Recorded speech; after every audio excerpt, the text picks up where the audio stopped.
À cette heure-ci, peut-être avez-vous complété votre journée de travail. Peut-être l'avez-vous passé entièrement à la maison. Je vous parle de ça parce que le télétravail s'impose, on le sait, comme nouvelle tendance, particulièrement depuis la pandémie au Québec. Il y a de nouveaux chiffres de l'Institut de la statistique du Québec qui ont été publiés ce matin qui indiquent qu'environ le tiers de la population active est en télétravail. On remarque que cette proportion varie beaucoup selon les différentes régions du Québec et du Canada. On va essayer d'y voir plus clair un peu avec Annie Boilard. Elle est présidente du réseau Annie RH spécialisée en développement organisationnel et en formation. Madame Boilard, bonjour. Bonjour, M. Savard. Alors, comment se fait-il que davantage de Québécois choisissent le télétravail que d'autres Canadiens en Ontario, en Alberta, par exemple? Bien, nous, ça semble être un processus qui nous plaît bien, une façon de travailler qui nous plaît bien. Gardons en tête que lorsqu'on parle de télétravail, ça inclut principalement le travail en mode hybride. Donc, il y a une composante télétravail, mais aussi une composante en présentiel. C'est la combinaison des deux. Et oui, ça semble particulièrement nous plaire ici au Québec.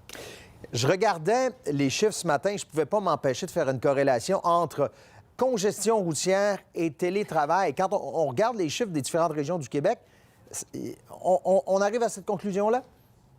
Oui, mais donc, on voit Montréal, 45 Ouais. des gens qui font du télétravail. Québec, Outaouais, 40 Donc, les grands centres, là où il y a plus de trafic, ça semble plus d'appétit pour le télétravail. Bien qu'en région, alors qu'on a seulement 20 des gens qui font du télétravail, on sait tous qu'il y a de longues distances qui peuvent être présentes en région. Donc, c'est pas parce qu'on est en région qu'il n'y a pas de trafic, mais ça ne veut pas dire qu'on ne passe pas de temps dans notre voiture. Ça nous laisse donc croire que peut-être quelque chose aussi qui est un peu culturel dans nos organisations ou dans la façon dont nos organisations sont structurées. Je m'explique. Si en région, par exemple, nous n'avons qu'un seul bureau, puis que tous mes collègues qui vont travailler en présentiel se retrouvent dans la même place, c'est une réalité. Dans les grands centres, une entreprise peut avoir plusieurs bureaux. Donc, tout le monde se présente au bureau, mais personne n'est ensemble pour travailler. Il y a cette réalité aussi qui peut expliquer pourquoi on fait plus de télétravail dans les grands centres. Peut-être que c'est moins pertinent de se rendre en présentiel. Les télétravailleuses sont plus nombreuses que les télétravailleurs. Encore une fois, j'ai le goût de dire, est-ce que c'est la conciliation travail-famille qui fait en sorte que les femmes plus pour le télétravail? Ah, ça, M. Savard, Malheureusement. c'est une grande question. On sait, lorsque nous regardons nos chiffres, qu'en moyenne, les femmes gagnent moins d'argent au Québec que les hommes. OK? Les salaires sont moins élevés pour les femmes. Maintenant, ceci étant dit, avec nos législations présentement en cours, c'est pas parce que pour le même travail, on paie moins les femmes que les hommes. C'est pas ça le problème. L'enjeu, c'est que souvent, les femmes vont choisir des métiers qui sont moins lucratifs. Et là, quand on regarde qu'on a plus de femmes que d'hommes qui utilisent le télétravail, et significativement, puisque c'est 40 versus 31 pour les hommes, bien, c'est à croire que les femmes vont valoriser plus que les hommes la consolidation, vie personnelle, vie professionnelle, choisir des métiers en conséquence et que tout ça se traduise ultimement dans leur compte de banque. Les jeunes aiment ça, le télétravail, chez les 25-44 en particulier. Oui, et ça nous préoccupe un petit brin, M. Savard. Alors, je m'explique.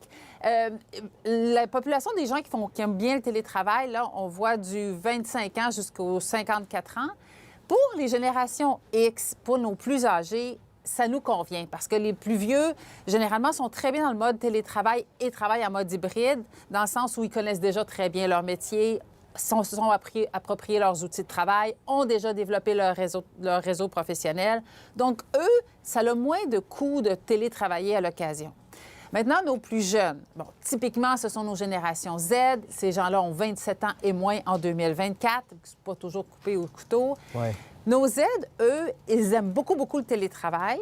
Mais quand on leur demande de venir en présentiel à l'occasion, dans un mode de travail en mode hybride, ils nous disent être contents, être satisfaits après leur journée en présentiel. Ils ne veulent pas y aller, mais une fois qu'ils y ont goûté en présentiel, tiens donc, j'aime ça. C'est ça. C'est comme s'il y a une nuance entre ce qu'ils souhaitent et ce qu'ils ont besoin. Et on est un peu plus préoccupé par ces jeunes lorsqu'ils font du télétravail à 100 donc pas dans une combinaison en mode hybride, parce que quand on fait des corrélations avec d'autres sondages, on réalise que leur engagement envers l'entreprise est moins élevé et également leur mobilisation, leur engagement en général au travail est moins élevé. Donc, plus le télétravail, plus cette réalité s'accroît.